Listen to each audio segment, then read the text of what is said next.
Thank you very much. I'd like to start by thanking the conference organisers, in particular WhatsApp. Where is he? Is he still here? For inviting me to come here and talk to you briefly about one of my favourite topics.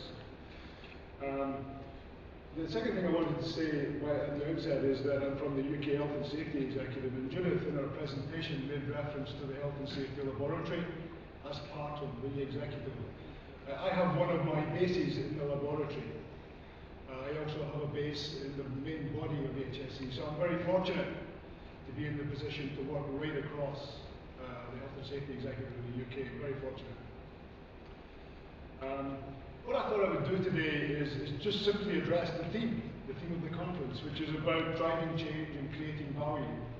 Driving change, creating value. It has two components: driving change, creating value. And I'd like to discuss each of those in turn. I want to leave driving change to the end, but before I park that, I'd like to just say the emphasis for me isn't the word driving. It's about being proactive, actively pushing things to make change happen. And I'd like to pick that up later on. And what I'd like to do is to start by looking at this concept of creating value. What do we mean by value? Yesterday we had lots of very fruitful and valuable discussions, but underpinning them all was an assumption that if we invest in health and safety, we get a return. We get value back. And I think we all agree with that. But what I'd like to do is to show you some work, or briefly outline some work that we did in the UK, to try and quantify that, to put some numbers on it. To do that reminds me of one of my former CEOs. Incidentally, for those of you who were part of the final session yesterday, this CEO I'm referring to was not a psychopath. He used to say to me, "Bill, don't give me qualitative arguments, give me numbers. I understand numbers, I can get my head around numbers, so give me numbers." So what I'd like to do is to look at this issue of value and give you some numbers. So really what I'm looking at is, if we're investing in health and safety, if we're invoking a cost to invest in health and safety, what is the return that we get for that? And does the benefit outweigh the cost? So what are the costs and what's the benefits? And I'm drawing on UK data here, but I'll comment later on how it might apply in other parts of the world. But in the UK, one of the things we've done is look at what it costs the UK system to comply with UK legislation. What does it cost? And so you're looking at administration costs, you're looking at capital investment costs, you're looking at training costs, all of those things.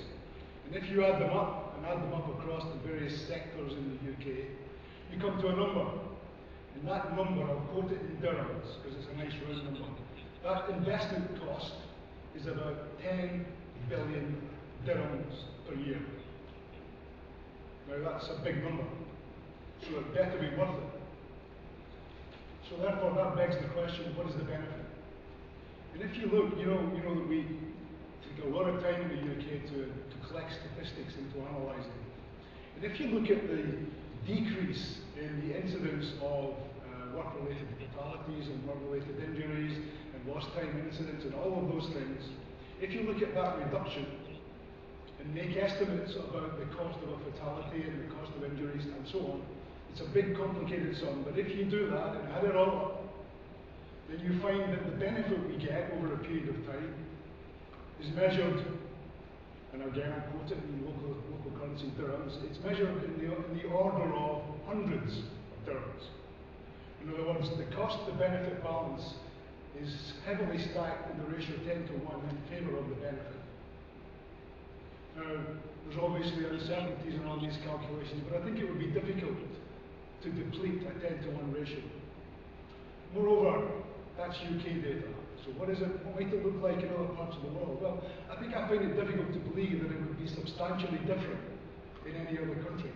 In fact, if you're in a country where the health and safety system is perhaps less mature than it is in the UK, you might be picking off some low-hanging fruit. So the benefit would be even greater than perhaps 10 to 1. So I think what I've tried to do here is to demonstrate to you that by investing in health and safety, and being here is part of that. There is unquestionably value. We are adding value. It is unquestionable. However, that's one economic view of health and safety. Cost versus benefit. People argue about it. Academics will argue about all those numbers. Those who don't believe in the health and safety agenda will argue about all those numbers. It's dead easy. But I think to get involved in all that detailed debate prohibits us from seeing an even bigger picture, a bigger economic argument. Because the world we live in now is a global world. The world's economy is globalizing. The competitors that our countries and our companies face are global. It's a more difficult environment. But the other thing about today's world is that health and safety is becoming global. When a factory falls down in a particular part of the world, I don't want to name companies or countries, the world knows about it very quickly and disapproves of it. When Western electronics companies are discovered to have not been very careful in their diligence in terms of use of supply chains and the well-being of workers within those supply chains in developing parts of the world, they get a lot of grief. They are disapproved of. And their competitive advantage, I believe, is thwarted. But that's a negative view. I think the positive view is that creates an opportunity.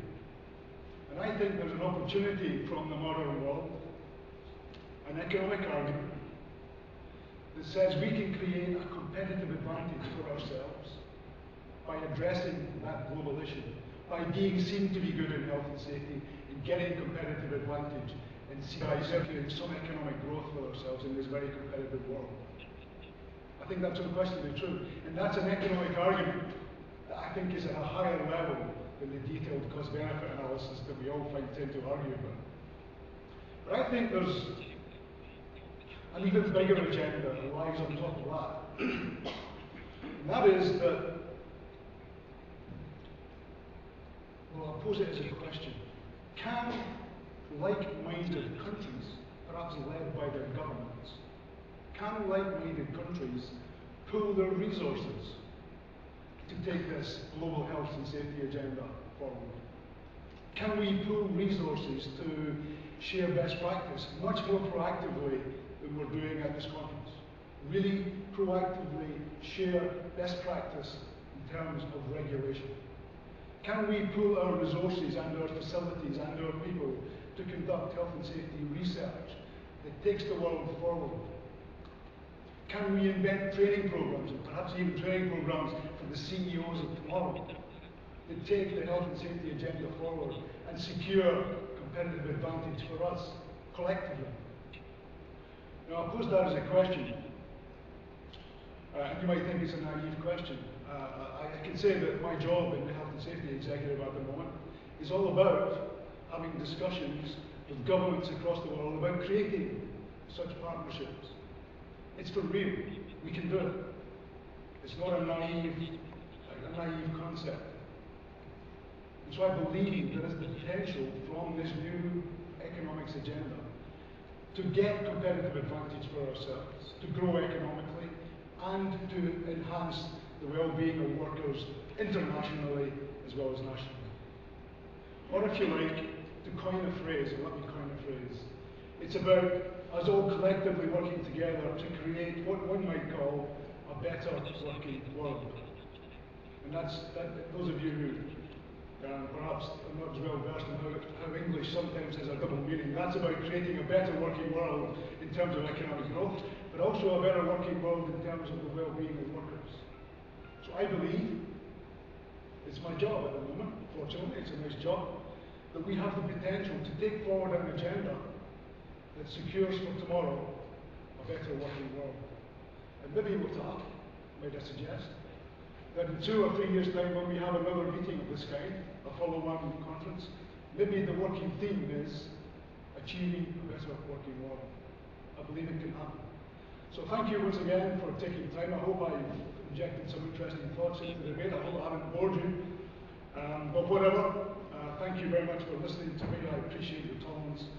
I'm talking about one of my favorite topics, so thank you.